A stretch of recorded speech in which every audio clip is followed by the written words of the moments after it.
봉독하겠습니다. 다윗 왕이 이르되 제사장 사독과 선지자 나단과 여호야다의 아들 분하야를 네 앞으로 부르라 하니 그들이 왕 앞에 이른지라.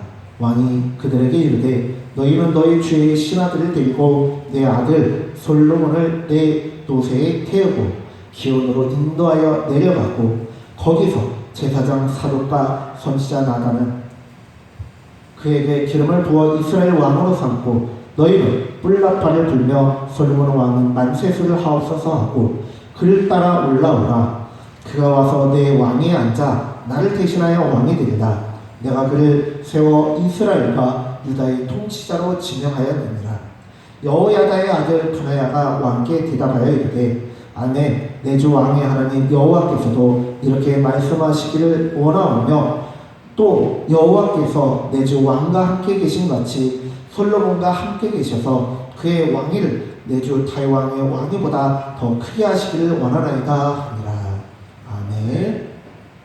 오늘은 열왕기상 1장 32절로 37절 말씀을 본문으로 해서 후계자는 증인입니다 라는 제목으로 하나님의 말씀을 선포하겠습니다. 이스라엘은요, 다른 나라와 달리 하나님께서 세우신 왕은 하나님의 증인이고 하나님께서 세우신 종입니다.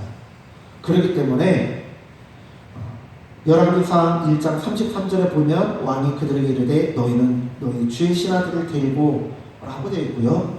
또한 36절에 보면 열왕기상 1장 36절 좀 띄워주시겠습니까? 거기에 보면 이렇게 되어 있습니다. 여호야다의 아들 분하야가 왕께 대답하여 이르되 아멘. 내 주 왕의 하나님 여호와께서도 이렇게 말씀하시기를 원하오며 여호와께서 인정하는 자가 진짜 왕이고 여호와께서 인정하는 그 사람이 바로 왕이다라는 뜻입니다. 37절 또 여호와께서 내 주 왕과 함께 계신 같이 솔로몬과 함께 계셔서 하나님께서 함께 하시는 자만이 진정한 왕이라는 것을 다시 한번 반복하는 것입니다. 자, 후계자가 왜 증인인가? 왜 하나님의 말씀대로 살아가는 자인가를 이해하기 쉽게 하기 위해서 한 가지 이제 이야기를 들려드리겠습니다. 지도 좀 한번 보여주시면 좋겠는데요. 이 페르시아는 저기 잘 보이실지 모르겠는데 오른쪽 맨 밑에 있는 곳이 오늘날로 보면은 저기가 페르시아고 저 위에가 메대예요. 그런데요, 원래 페르시아는 메대의 본신국가 혹은 속국입니다. 저 우리나라가 명나라나 청나라를 섬긴 그런 동신국가였던 것처럼 메대의 힘이 페르시아보다 갑자는 더 강했습니다. 그런데 그 페르시아의 왕이 힘이 세지고 국력이 세지니까 메대를 정복하고요. 저 메대와 이 페르시아는요, 오늘날로 치면 이란이에요. 이란 북부가 메대고 그 밑에가 페르시아인데요. 저 두 나라가 통일되고 그 나라가 다시 아수르를 정복합니다. 메소포타미아 지역에 있는 이 아수르를 정복하고 그리고 오늘날 터키 서부에 있는 리디아 왕국이라고 있는데 저희가 굉장히 부유한 지역이에요. 여러분들이 이제 신약 성경을 보면 사르디스라는 곳을 이제 알게 될 텐데 그 지역 중에 하나가 저기고 에베소 7교회가 있는 아시아 지역이 저기인데 저기는 과거로부터 굉장히 부유하고 리디아의 왕 크로이소스는 그 당시 전 세계에서 가장 부유한 왕이었습니다.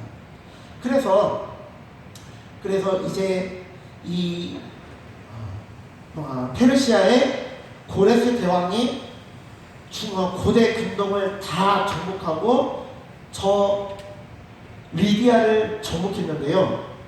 아시다시피 옛날에는 다른 나라를 정복하고 하면요 막 약탈하고 그래요. 그런데요, 그 리디아 왕 크로이소스가 고레스 대왕에게 방문합니다. 주보에도 있으니까요. 보시면 알겠지만 뭐라고 얘기하냐면 아니 고레스 대왕이시여, 당신이 정복하고 당신 건데 당신 거를 당신이 약탈하십니까? 그렇게 물어보는 거예요. 그러니까 고레스 대왕이 이 원래 어떤 사정이 있어서 목동의 아들로 자랐거든요. 그러다 보니까 배움도 짧고 학문적인 소양이라든지 그런 것들이 왕으로서의 품이라든지 그런 가져야 될 것들을 많이 배우지 못했어요. 근데 곰곰이 생각해보니까 맞아. 이제 여기 내가 다스리고 내가 조국받는 땅인데 내가 못하러 내 꼴을 약탈하지? 하면서 얘들아 약탈 스톱! 딱 정리시킨 거예요. 약탈이란 무엇이냐? 약탈이란 자신의 것이 아닌 것을 빼앗아올 때 약탈하는 것이고요. 자신의 것이 아닐 때 정복하는 것입니다. 이 세상은요, 사탄의 것이 아니고 세상의 것이 아니기 때문에 믿지 않는 사람들은요, 서로의 것을 약탈합니다. 정복하려 합니다. 뭐 어떤 이단들이 얘기하는 것처럼 사탄의 것이라면 사탄이 이 땅을 약탈할 이유가 없다라는 것입니다. 마태복음 12장 43절부터 45절의 말씀인데요. 제가 말씀을 봉독하겠습니다. 더러운 귀신이 사람에게서 나갔을 때에 물 없는 곳으로 다니며 시기를 구하되 쉴 곳을 얻지 못하고 이에 이르되 내가 나온 내 집으로 돌아가리라 하고 와보니 그 집이 비고 청소되고 수리되었거늘 이에 가서 저보다 더 악한 귀신 7을 데리고 들어가서 보아니 그 사람의 나중 형편이 전보다 더욱 심하게 되느니라. 이 악한 세대가 또한 이렇게 되리라. 왜 더러운 귀신이 사람을 괴롭힐까요? 자신의 것이 아니기 때문에 그렇습니다. 여러분 생각해보세요. 롯데마트 사장이 롯데마트에서 물건을 훔칠 이유가 있습니까? 여기 앞에 이마트 있잖아요. 이마트 사장 아들이 이마트 가서 물건을 그렇게 막 약탈하듯이 그렇게 가져올 이유가 있어요? 그럴 필요가 없잖아요. 오히려 더 잘 갖고 해야죠. 그래야 그게 이득 아니에요? 아니 이마트같이 그 넓은 데를 한 사람이 약탈한다고 해봤자 얼마나 약탈하고 있어요. 마찬가지로 이마트 사장의 아들이 이마트를 약탈할 이유가 없고 이마트를 약탈해서도 안 되는 것처럼 하나님의 자녀인 우리는요, 하나님께서 이 세상을 창조하시고 이 세상에 생명을 불어넣어 주시고 다시 한번 괴로움을 전 이 세상을 구원하신 그 하나님의 소유물이자 하나님의 것인 이 세상을 정복할 필요가 없고 약탈할 이유가 없다라는 것입니다. 여러분, 제 말이 틀렸나요? 하나님을 믿지 않는 사람들은, 사단의 자녀들은요, 이 땅이 자신의 것이 아니기 때문에 어떻게든 약탈해야 돼요. 어떻게든 정복해야 돼요. 어떻게든 뺏어야 돼요. 그러나 하나님의 자녀들은요, 이 세상 사람들의 가치관과 다릅니다. 이미 이 세상의 모든 것이 나의 것이기 때문에 약탈할 필요가 없다는 거예요. 오히려 더 잘 가꾸고 오히려 하나님의 사랑으로 품어줘야 되는 거예요. 이 세상의 후계자는 어떻게 살아갑니까? 마치 고레스 대왕처럼, 마치 알렉산더 대왕처럼 이 세상을 정복해야 돼요. 징기스칸처럼 정복해야 돼요. 빼앗고 훔치고 약탈하고 그렇게 해야 됩니다. 왜요? 자신의 것이 아니기 때문에.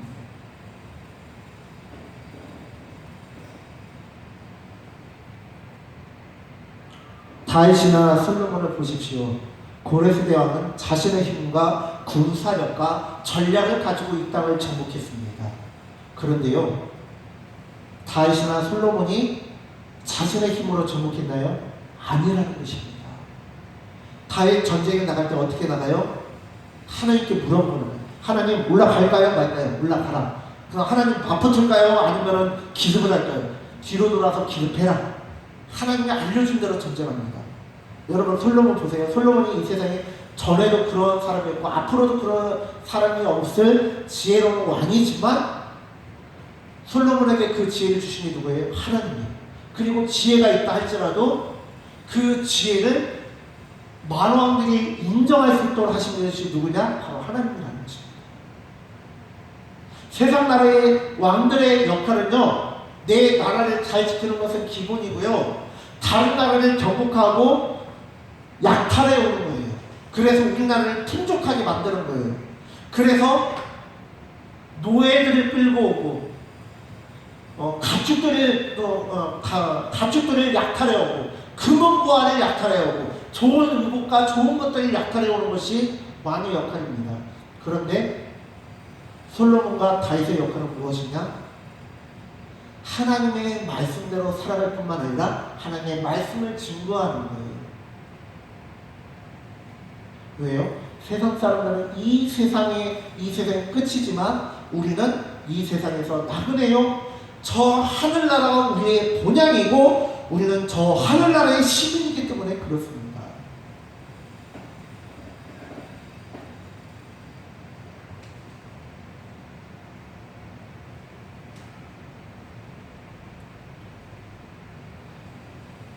우리는요, 십자가의 사랑을 우리의 삶에서 증명하고 보여주면 되는 것입니다. 우리 중에 어떤 분은 하나님께서 지혜를 주시고 인내력을 주시고 그래서 어떤 분은 이렇게 공부로 성공하는 분도 있고, 어떤 분은 농사로 그럴 수도 있고, 어떤 분은 기술로 그럴 수도 있어요. 돈을 많이 버시는 분이 있을 수도 있고 적게 버시는 분도 있고 다양합니다.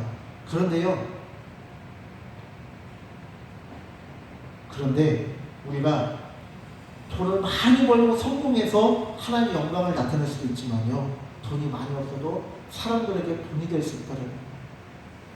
가난하고 힘든데도 나랑 똑같이, 아니 나보다 더 가난한데 저 사람은 어떻게 항상 웃고 저렇게 항상 긍정적으로 살고 그럴까? 저 사람이 하나님을 믿어서 그럴까? 우리 간증 들어보세요.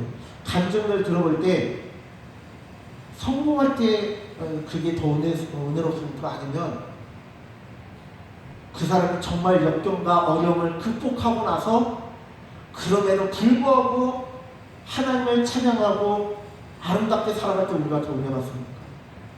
인생 극장에서도 어렵고 힘든 것을 극복한 사람들이 조명하잖아요. 왜요? 그것이 더 감동이 되기 때문에, 그것이 사람들의 마음을, 심금을 더 울리기 때문에 그렇습니다. 그렇기 때문에 우리는요, 부하든지 가난하든지 간에 언제나 하나님 말씀대로 살아가면서 영광을 올려드릴 수 있는 삶을 살 수 있다는 거예요. 요즘 우리가 계속 묵상하는, 주중에 묵상하는 이사야 말씀을 보면요, 하나님께서는 이렇게 말씀하십니다.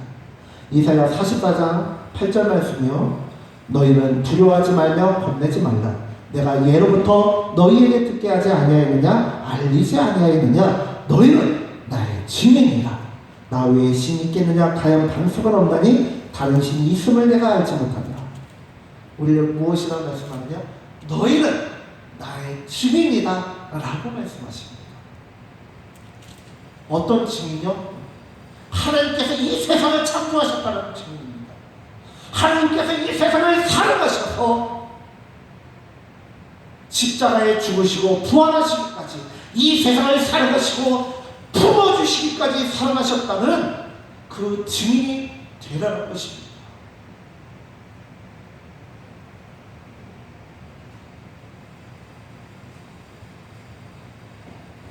많은 사람들은 힘들고 어려울 때 원망하고 불평합니다. 신이 있다면 내 삶이 왜 이렇게 고단하고 힘이 드냐면서 신은 없다라고 얘기하는 사람도 많이 있습니다. 또한 어떤 사람들은 이렇게 얘기하기도 하죠. 모든 것에 신이 있을 수 없기에 원망하였다. 그 말도 맞을 수도 있지만요, 신앙적으로 보면 틀린 말입니다. 왜냐? 에베소서 4장 6절, 하나님도 한 분이시니 곧 만유의 아버지시라. 만유에 계시고 만유를 통일하시고 만유 가운데 계십니다. 물론 아까 말씀드린 그런 세상 명언은 어머니의 사랑을 부각시키기 위해서 하는 말이죠. 그런데요, 그 말을 저는 이런 말로 바뀌었으면 좋겠습니다. 하나님은 만유 속에 계시지만 하나님은 성도가 하나님의 사랑을 전하기를 원한다.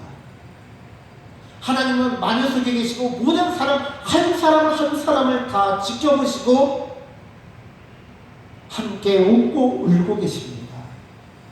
그런데 우리가 하나님의 사랑에 증인이 되어지고 대리자가 되어서 내가 받은 그 하나님의 사랑, 그 넘치는 사랑을 하나님께서 넘치도록 부어주신 그 사랑을 믿지 않는 사람들에게 전하는 그런 아름다운 모습이 있었으면 좋겠습니다.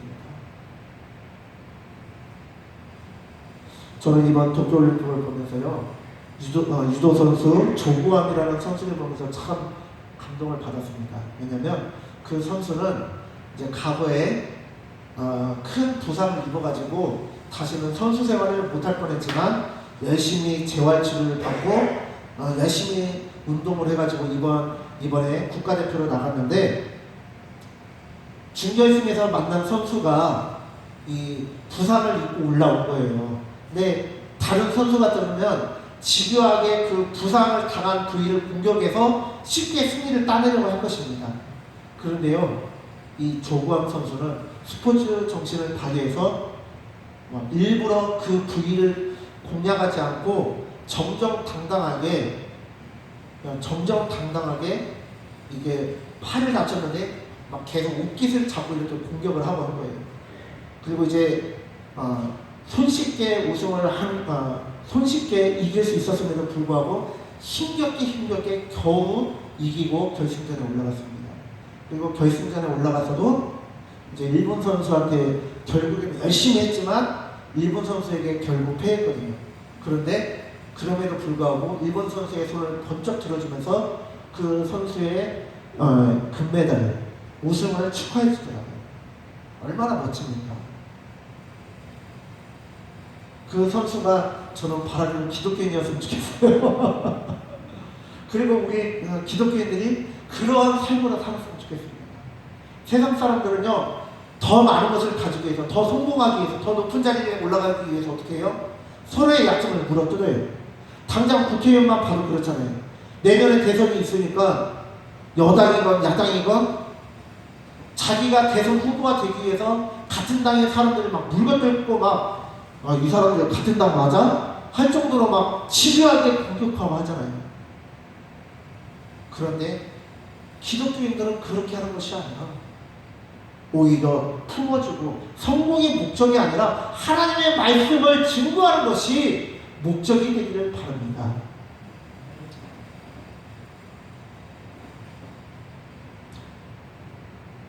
마태복음 5장 38절로 48절 말씀입니다.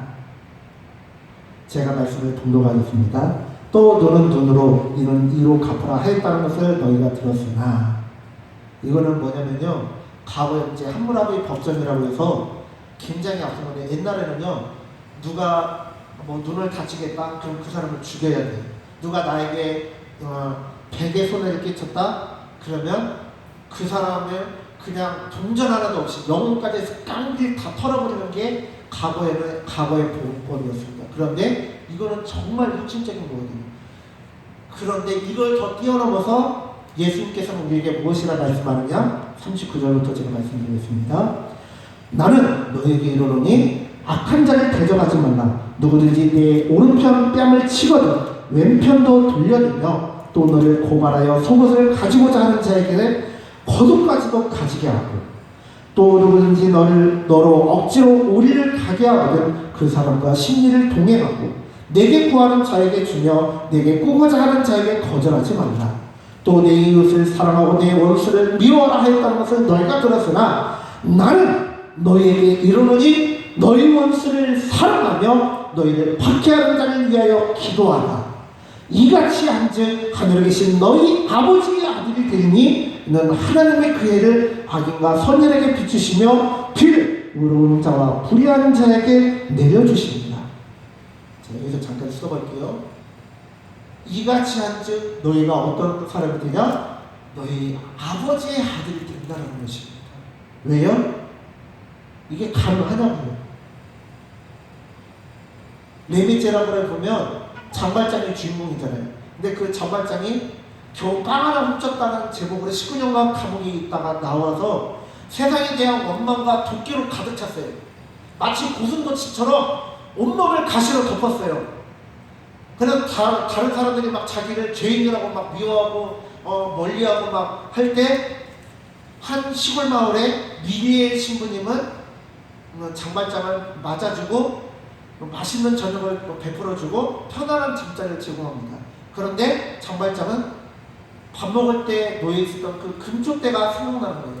그래서 양심상 그래도 두 개는 안 훔치고 하나만 훔쳐갔어요. 저 같은 두 개 다 훔칠 텐데 훔칠 거면 두 개 다 훔치지. 하나만 훔치고 갔거든요. 근데 경찰한테 붙잡혀서 왔어요. 그러니까 미리의 신부가 아니 내가 나 왜 두 개 급히 갔냐고 내가 두 개 가져가라니까 하나만 가져갔어 하면서 하나를 더 주는 거예요. 그러니까 장발장이 뭐 이런 사람이 더 있지? 지금까지 내가 경험한 사람들은 나의 사소한 잘못 하나 가지고도 나를 진짜 인생이 구렁텅이까지 빠뜨렸는데 이 사람은 뭐지? 결국 그 사람이 하나님을 만나고 변화되잖아요. 감옥이 그를, 교도소가 그를 교화시킨 게 아니라 미래의 신부의 그 사랑이 장발장을 변화시키잖아요. 오늘 본문에 나와 있는 이것은 무엇이냐? 세상에 할 수 있는 사랑이 아니라는 거예요. 아가페의 사랑, 신적인 사랑이다라는 거예요. 우리가 어떤 능력을 발휘하고 방언을 하고 통변을 하고 귀신을 쫓아내고 병을 고치고 오병이의 기적을 일으키고 물리를 걸어가고 그런 것보다 더 놀라운 기적이 무엇이냐? 바로 사랑의 능력. 신적인 사랑을 행하는 자가 진짜 하나님의 자녀이고 하나님의 아들이고 딸이라는 소리입니다. 이것을 믿으시기 바랍니다.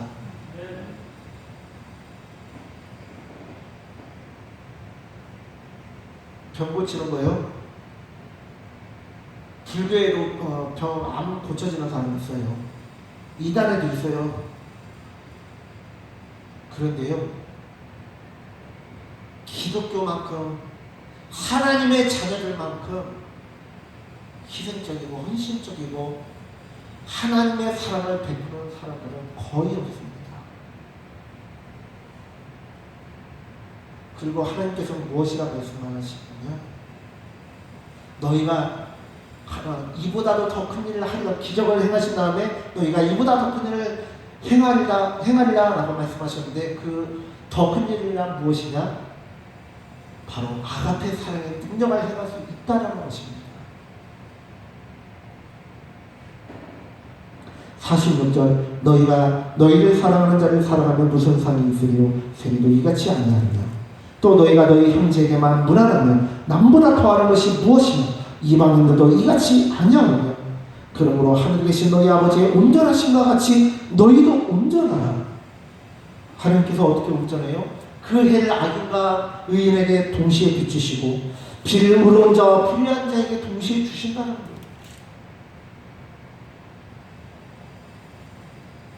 내 마음에 맞는 사람하고만 만나고 우리 성도하고만 만나고 우리 가족하고만 하면 무슨 의미가 있냐는 것입니다.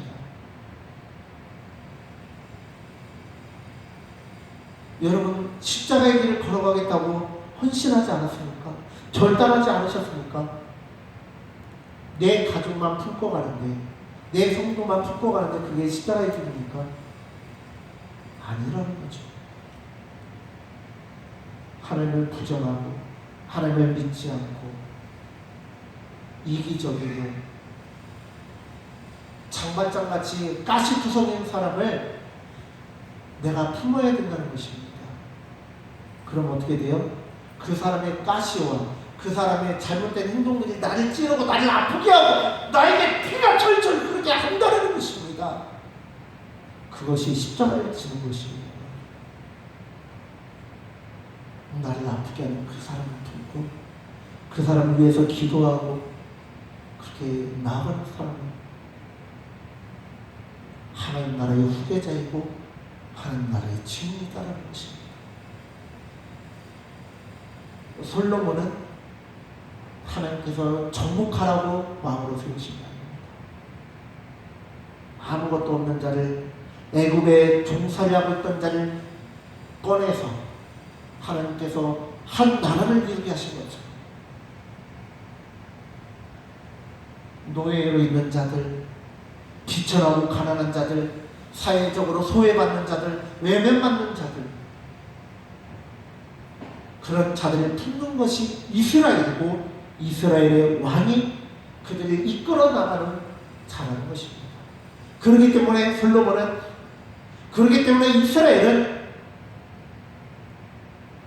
이스라엘의 후계자는 증인의 삶을 살아야 되는 것이고 3000년의 시간이 지난 지금 우리는 하나님 나라의 후계자인 우리는 세상을 정복하고 약탈하는 것이 아니라 이 세상을 품어주고 이 세상을 위해서 예수님께서 십자가에서 피를 흘리신 것처럼 나도 나의 십자가에 고슴도치와 같은 이 세상을 선인장 같은 사람들을 품어주면서 나의 피를 흘려줄 수 있어야 되는 것입니다.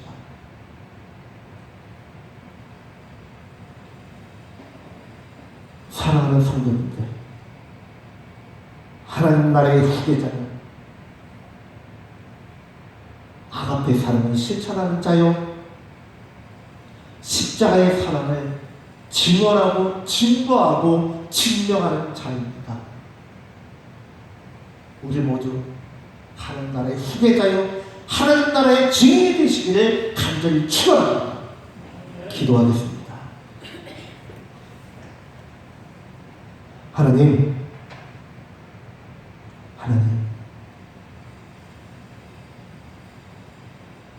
이 세상에 많은 사람들은 이 세상이 자신의 것이 아니기 때문에 어떻게든 더 많은 것을 취하려고 하고 약탈을 해서라도 빼앗아서라도 더 많은 것을 가지고 누리고 정복하려고 합니다. 더 높은 곳에 올라가려고 합니다. 그러나 우리는 이미 이 땅이 하나님의 것이고 하나님의 자녀인 우리의 것이라는 것을 알기 때문에 약탈하지 않습니다. 정복하지 않습니다. 더 높은 곳에 올라가지 않습니다. 오히려 더 낮은 곳으로 내려가고 예수님께서 이 세상을 위해서 피를 흘리신 것처럼 나 또한 이 세상을 품어주면서 피를 흘리고자 합니다. 그것은 오직 하나님께서 부어주시는 그 은혜와 사랑이 내 안에 가득해야만 나 또한 아가페 사랑을 실천할 수 있음을 고백합니다. 하나님, 이 시간 하나님 앞에 기도하오니 하나님의 은혜와 사랑이 우리 안에 가득 차게 하시고 하나님 나라의 후계자가 되게 하시고 십자가의 사랑, 하나님의 그 역사에 증인이 될 수 있도록 은혜 베풀어 주시옵소서. 감사드리며 예수님의 이름으로 기도드립니다.